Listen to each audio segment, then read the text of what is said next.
बीरबल एक ईमानदार तथा धर्मप्रिय व्यक्ति था। वह प्रतिदिन ईश्वर की आराधना किया करता था। इससे उसे नैतिक एवं मानसिक बल प्राप्त होता था। वह अक्सर कहा करता था कि ईश्वर जो कुछ भी करता है मनुष्य के भले के लिए ही करता है।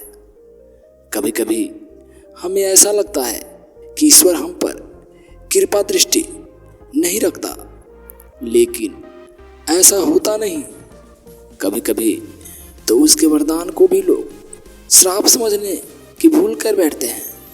वह हमको थोड़ी पीड़ा इसीलिए देता है ताकि बड़ी पीड़ा से बच सके। एक दरबारी को बीरबल की ऐसी बातें पसंद नहीं आती थी। एक दिन वही दरबारी दरबार में बीरबल को संबोधित करते हुए बोला, देखो ईश्वर ने मेरे साथ क्या किया। कल शाम को जब मैं जानवरों के लिए चारा काट रहा था तो अचानक मेरी छोटी उंगली कट गई। क्या अब भी तुम यही कहोगे कि ईश्वर ने मेरे लिए यह अच्छा किया है? कुछ देर चुप रहने के बाद बीरबल बोला, मेरा अब भी यही विश्वास है, क्योंकि ईश्वर जो कुछ भी करता है मनुष्य के भले के लिए ही करता है। यह सुनकर वह दरबारी नाराज हो गया और बोला, मेरी तो उंगली कट गई और बीरबल को इसमें भी अच्छाई नजर आ रही है।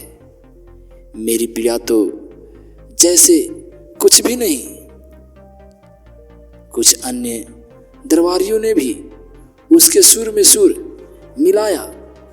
इतने बीच में हस्तक्षेप करते हुए बादशाह अकबर बोले, बीरबल, हम भी अल्लाह पर भरोसा रखते हैं, लेकिन यहाँ तुम्हारी बात से सहमत नहीं हूँ। इस दरबारी के मामले में ऐसी कोई बात नहीं दिखाई देती जिसके लिए उसकी तारीफ की जाए।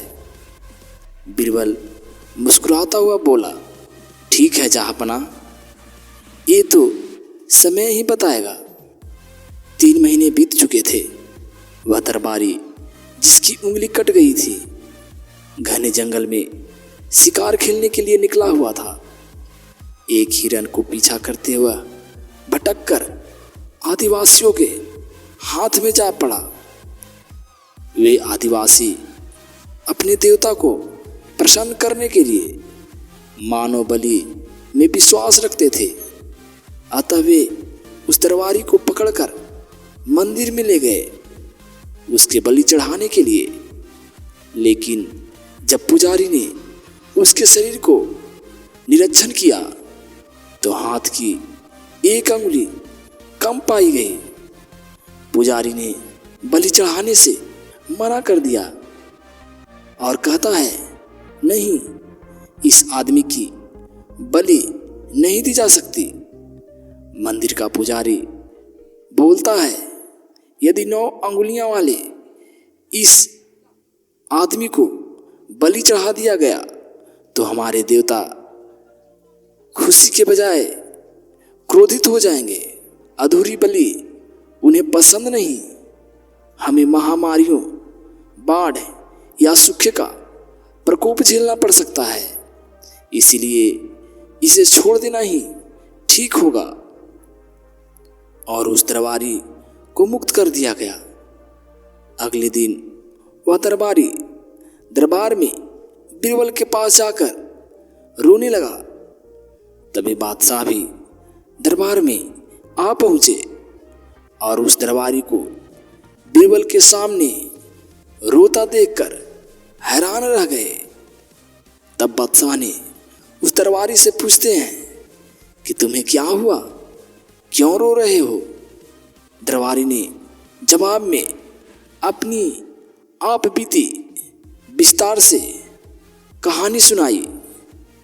वह बोला, अब मुझे विश्वास हो गया है कि ईश्वर जो कुछ भी करता है मनुष्य के भले के लिए ही करता है। यदि मेरी अंगुली नहीं कटी होती तो निश्चित ही आदिवासी लोग आज मेरी बलि चढ़ा देते। इसलिए मैं रो रहा हूँ, लेकिन ये आंसू खुशी के हैं। मैं बहुत खुश हूँ क्योंकि मैं जिंदा हूँ। बीरबल के ईश्वर पर विश्वास को संदेह की दृष्टि से देखना मेरी भूल थी। बादशाह अकबर ने मंद मंद मुस्कुराते हुए दरबारियों की ओर देखा जो सिर झुकाए चुपचाप खड़े थे। बादशाह अकबर को गर्व महसूस हो रहा था कि बीरबल जैसा बुद्धिमान उसके दरबारी में से एक है। दोस्तों, कभी कभी हम लोगों के साथ भी ऐसा ही होता है और हम ईश्वर को कोसने लगते हैं कि ईश्वर हमारे साथ ऐसा क्यों करता है, हमें दुख तकलीफ क्यों देता है। मगर हम लोगों को इस कहानी से यही सीख मिलती है कि कभी भी ईश्वर को कोसना नहीं चाहिए। ईश्वर जो भी करता है तुम्हारे भला के लिए ही करता है।